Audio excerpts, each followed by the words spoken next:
Hi everyone, so as you know, we are sitting in a campus of IIT Mandi and IIT Mandi has two campus, South Campus, North Campus. आज हम लोग south campus में बैठे हैं और campus का development से related जो डिपार्टमेंट होता है उसको इंफ्रास्ट्रक्चर डिपार्टमेंट बोलते हैं. And I am there today with professor Rajiv जो डीन है इंफ्रास्ट्रक्चर डिपार्टमेंट के. थैंक्स अलॉट प्रोफेसर राजीव, आपने टाइम दिया for this interaction. Thank you. Okay, so Professor Rajiv, आप डीन इंफ्रास्ट्रक्चर हैं and you are also sir professor in mechanical engineering department and also senior faculty of IIT Mandi. Professor Rajiv, I have some points to discuss with you related to infrastructure development of IIT Mandi. Sir पहला, जब हम infrastructure की बात करते हैं तो infrastructure को अलग अलग कैटेगरीज में बांट सकते हैं. जैसे बिल्डिंग्स नजर आती हैं हमें, हम लैब्स विजिट कर रहे हैं सर. सो किस तरीके से हम इस इंफ्रास्ट्रक्चर को क्लासिफाई कर सकते हैं, मतलब इंफ्रास्ट्रक्चर मीनिंग कैसा होता है, क्या उससे समझें हम? So thank you for first of all thank you to give me this opportunity. Right, sir. So in the academic institute, the infrastructure actually basically is divided into three verticals. Okay. One is academic infrastructure, second is common infrastructure, and the third one is residential infrastructure.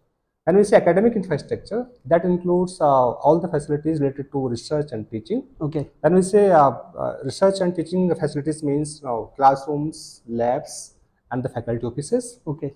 Similarly, when we say residential infrastructure, that means we do have hostel facilities, the apartment facilities. That includes both staffs and the faculty. In case of common infrastructure, that includes the medical facilities, the sports facilities, and so on. Okay, so professor, इसमें जो हम residential infrastructure बोलते हैं तो उसमें student के hostel भी आते हैं, प्रोफेसर्स के रेजिडेंस भी आते हैं, और मेरे ख्याल से बाकी स्टाफ है उसका भी हमारा सारा उसमें इंफ्रास्ट्रक्चर आता होगा, उसके हाउस एंड जितना भी हम बनाते हैं, कंस्ट्रक्ट करते हैं, राइट, तो उसमें वो सारी चीज आ जाती है. यस. ओके, सो और जनरल में आपने क्या बताया, उसमें जो जनरल इंफ्रास्ट्रक्चर है उसमें हम क्या? जनरल इंफ्रास्ट्रक्चर में जो मेडिकल यूनिट्स, जो मेडिकल वगैरह का होते हैं, गेस्ट हाउस, अच्छा गेस्ट हाउस वगैरह जो आ गया, स्पोर्ट्स फैसिलिटीज होते हैं. ठीक है.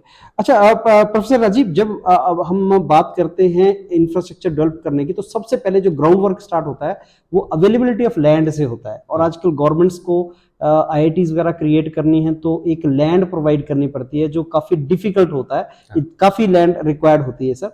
तो कितनी लैंड हमें IIT मंडी को मिली है, अगर आप उसके बारे में कुछ बता सकें?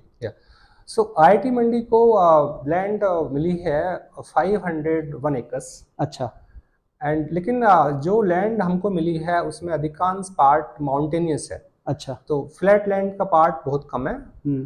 उसको अगर आप इसको बनाने में जो कुछ प्रॉब्लम्स आती हैं, जो माउंटेनियस कंस्ट्रक्शन वगैरह में, कंस्ट्रक्शन वगैरह इज डिफिकल्ट मतलब यहाँ पे. और हम जो देखते हैं प्रोफेसर राजीव, जैसे ये साउथ कैंपस है, नॉर्थ कैंपस है, तो ये मतलब बीच में इसके हिली एरिया है, ये कैसे है ये? क्योंकि स्टूडेंट्स अभी भी साउथ और नॉर्थ कैंपस के बीच में बस शटल सर्विस जो 15 मिनट के बाद चलती है उसमें वो लोग ट्रेवल करते हैं. तो क्या फ्यूचर में इसको कनेक्ट करने का है या वैसा ही रहेगा? सो बेसिकली जो नॉर्थ और साउथ हमारा कैंपस है, इसके बीच में जो लैंड है वो लैंड अभी हमको ट्रांसफर हुई है, और ये लैंड एक्चुअली माउंटेनियस लैंड है. इस लैंड पे हम रोड बना रहे हैं जो कि दोनों कैंपस को जोड़ेगा. अभी जो हमारा कनेक्टिविटी है वो पब्लिक रोड के थ्रू है, जो कि अराउंड 3.5 किलोमीटर के डिस्टेंस पे है. ओके. और फ्यूचर में सर इसको हम जोड़ सकते हैं? फ्यूचर में हम जोड़ रहे हैं, इनफैक्ट काम स्टार्ट कर दिया है. अच्छा, आपके साथ प्रोफेसर राजीव मेरी डिस्कशन अभी हो रही थी तो आप बता रहे थे कि साउथ एंड नॉर्थ कैंपस को कनेक्ट करने के लिए हम रोपवेज का भी प्लान कर रहे हैं फ्यूचर में. यस. तो ये कब तक का है हमारा? So actually IIT Mandi has a project to start with this, and actually what we want to make a center. हाँ जी. And for this center we would be having a live lab. And this live lab actually would be created by creating the roadway facilities between the north and south campus. हाँ जी. अभी हम south campus में जहाँ बैठे हैं professor, वहाँ पे हमने एक मेस में हमने लंच किया, और मैंने देखा वहां से एक ट्रिब्यूटरी है ब्यास की, ऊल रिवर आई थिंक, वो वहां से फ्लो करती है. तो क्या वो ट्रिब्यूटरी जो है उसको भी हम किसी तरीके से वहां पे रिक्रिएशनल कुछ डेवलप करने वाले हैं? क्या वहाँ स्टूडेंट एक्सेस है, स्टूडेंट्स जा सकते हैं उसमें? क्योंकि मैंने देखा वहाँ बहुत वाटर जो था दैट वाज फ्लोइंग? वेल अभी हमने स्टूडेंट्स के लिए रिवर में जाने के लिए अवॉइड कर रखा है।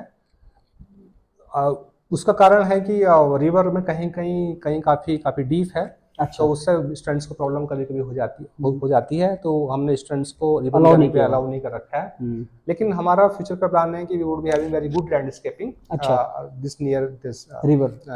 River side. तो ये फ्लड प्रोन है क्या प्रोफेसर राजीव? ये जो ऊल रिवर है ये फ्लड प्रोन है जो कैंपस के साथ जाती है मंडी It में? is not the flood prone. Actually, we don't have so much water in अच्छा। this river. Okay okay. So professor Rajiv, अब मैं नेक्स्ट क्वेश्चन की तरफ आता हूँ, that is related to the capacity. IIT Mandi एक सेकंड जनरेशन आईआईटी है, अभी डेवलप हो रहा है सर, नए नए कोर्सेज आ रहे हैं, नए नए हम लॉन्च कर रहे हैं प्रोग्राम्स, स्टूडेंट्स की इनटेक बढ़ रही है। तो प्रेजेंटली जो हॉस्टल फैसिलिटी है वो कितना हम डेवलप कर चुके हैं, और फ्यूचर में हमारा क्या प्लान है, कितना मतलब बच्चों की कैपेसिटी के लिए हम डेवलप करना चाह रहे हैं hostel facility? See, at present we have hostel facilities for 2,500 students, हाँ जी। and we are going to increase this facility to accommodate 5,000 students. अच्छा, तो By मतलब 50% हम बना चुके हैं सर? Yes, 50% हम बना चुके हैं और 50% हम बनाने जा रहे हैं very soon. अच्छा, तो इसमें अगले 5 साल में सर हमारा है कि ये बन सकता है, मतलब 5,000 बच्चों तक के लिए? Yes, हमारा टारगेट है by 2026 we want to create this facility.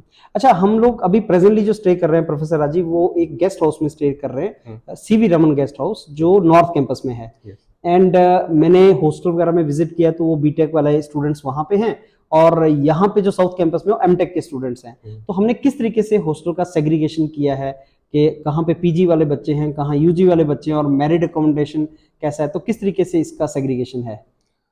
Actually अभी हमारा जो सेग्रीगेशन है वो मतलब नॉन इंजीनियरिंग और नॉन इंजीनियरिंग बेसिस पे है। हाँ जी। जो साउथ कैंपस है वो नॉन इंजीनियरिंग का कैंपस है, और जो नॉर्थ कैंपस है वो इंजीनियरिंग स्टूडेंट्स का कैंपस है। Okay. So when we say non-engineering campus, that includes physics, chemistry, and math, biology, अच्छा, and even management and humanities, like economy. So that all the students would be accommodated in the south campus, and the engineering stream students would be accommodated in the north campus. North campus. Professor Rajiv, when parents want to visit IIT Mandi, जैसे भी पीछे convocation हुआ था उसमें students आए थे, उनके parents आए थे, and I also attended that, और उसमें काफ़ी पेरेंट्स गेस्ट हाउस में रुके भी थे। तो जो दूर से पेरेंट्स आते हैं, दे वांट के हमें अंदर ही रहने के लिए कुछ गेस्ट हाउस वगैरह फैसिलिटी मिले, तो हमने जो गेस्ट हाउस फैसिलिटी डेवलप किया है वो कितना सफिशिएंट है, और उस डायरेक्शन में क्या हम और भी डेवलप करना चाहते हैं, नोइंग वेल कि IIT मंडी जो है वो 30 मिनट्स डिस्टेंस पे है, मेन जो हमारा कुल्लू हाईवे मनाली हाईवे है वहाँ से हाफ एन आवर का डिस्टेंस है, एंड आसपास मेरे को कोई बहुत अच्छे होटल नज़र नहीं आए। तो क्या IIT मंडी के अंदर ही हम गेस्ट हाउस डेवलप कर रहे हैं सर, पेरेंट्स वगैरह के लिए या स्टूडेंट्स के लिए, एलुमनीज के लिए? Yeah, at IIT Mandi we have 2 guest house, and that guest house are available to accommodate the students, the parents, and even other person as well. अच्छा। So अभी जैसे हमारे जो मेन गेस्ट हाउस है जिसमें आप रुके हैं, सीवी रिमन गेस्ट हाउस, उसकी कैपेसिटी अराउंड 80 रूम्स की है। हाँ जी। और सारे रूम्स वेरी वेल फर्निश्ड हैं। हाँ जी। सिमिलरली हमारे पास एक गेस्ट हाउस और गरप्पा है, उसमें की फैसिलिटी, उसमें कैपेसिटी 40 है। अच्छा। सो काफ़ी लोग वहाँ पे स्टे कर सकते हैं। सो ये जो दूसरा गेस्ट हाउस आपने बताया, that is in south campus? South campus, okay. So professor Rajiv, मेरे को जो पॉइंट्स डिस्कस करने थे, मोर और लेस मेरे पॉइंट मैंने आपसे डिस्कस कर लिए हैं सर। अब एक लास्ट मेरा आपसे जो पॉइंट है वो ये कि अगर कुछ भी स्पेसिफिक या यूनिक आप IIT मंडी के बारे में अगर बताना चाहें, जो सुनने वाले हैं हमारे व्यूअर्स, उनको कुछ IIT मंडी के बारे में अगर बताना चाहें यूनिक, जैसे डिस्कशन जब हमारी हो रही थी तो आप बता रहे थे कि कुछ ऐसे प्रोग्राम्स हैं जो IIT मंडी स्टार्ट कर सकता है इंफ्रास्ट्रक्चर से रिलेटेड, या anything which is very unique to IIT Mandi and you want to share with us? Well, the unique thing for IIT Mandi is its location. The IIT Mandi actually is situated in the foothills of the Himalaya. Yes. So those are very steady living for them. This place is very good.